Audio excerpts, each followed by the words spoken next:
আসসালামু আলাইকুম। আজকে আমি সরিষা বাটা দিয়ে ডাঁটা রান্না করব। তো ফুল রেসিপিটা দেখো। এখানে আমি তেলের পরে ডাঁটা দিয়ে দিলাম।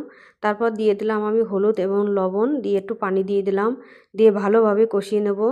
কষিয়ে নেওয়ার পরে এই যে আবার একটু পানি দিলাম। দিয়ে ডাঁটাগুলো নরম করার জন্য যতটুকু পানি দরকার ঠিক ততটুকু পানি আমি দিয়েছি।